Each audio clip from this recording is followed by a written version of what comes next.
अब विषय ये उठता है कि कथा की रचना तो हो गई, इसका प्रचार कौन करेगा। तब अपने पुत्र सुखदेव की ध्यान आ गई, जो बचपन से ही भाग गए थे। तो व्यास जी ने अपने शिष्यों को श्लोक सिखा दिए कि तुम जाओ यत्र तत्र भागवत के श्लोक गाओ। तो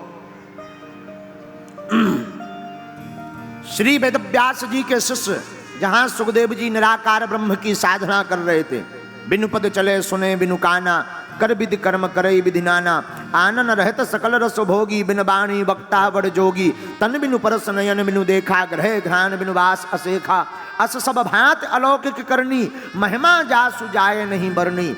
ऐसे निराकार ब्रह्म की साधना में श्री सुखदेव जी थे। उन निराकार ब्रह्म की साधना करने वाले सुखदेव जी के मन में भी साकार रूप भगवान कृष्ण बैठ गए। ऐसे भागवत के दिव्य श्लोक हैं।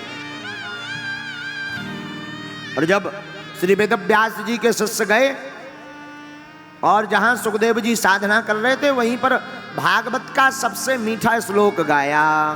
क्या? बरहा पीडम नटवर बपुः कर्णयो कर्णिकारम् विभ्रदवासः कनककपिशं वैजयन्ती चमाला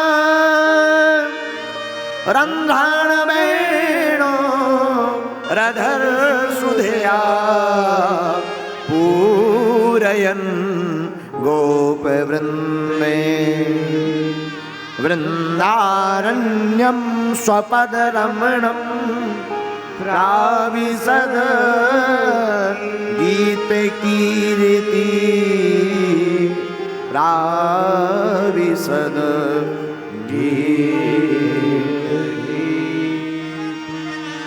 ये मधुर श्लोक जिसमें भगवान के रूप का गुणानुवाद किया। और सुखदेव जी ने जब ये श्लोक सुना, हा हा हा हा, चित्त चौंक गया। हैं? कोई इतना सुंदर कोई।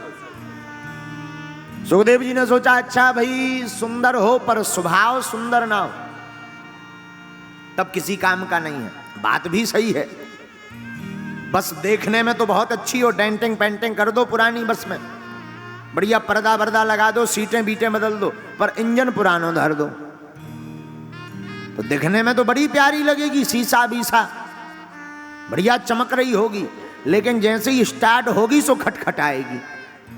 हाँ जी या ना जी?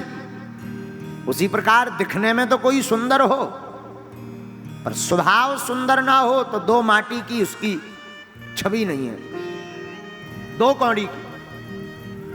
तो सुखदेव जी ये विचार कर ही रहे थे कि तब तक व्यास जी के दूसरे शिष्य ने भगवान के स्वभाव का वर्णन कर दिया।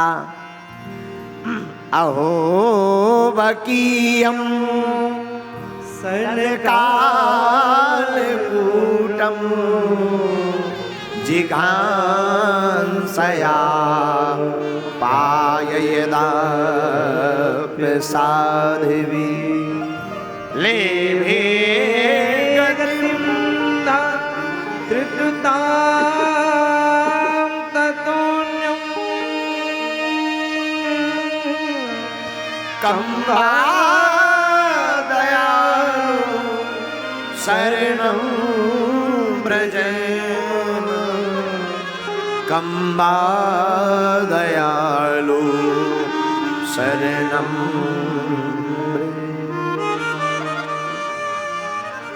अहो बकी नाम बकासुर, बकासुर की बहन का नाम था पूतना, और पूतना ठाकुर जी के घर पर मारने के उद्देश्य से आई।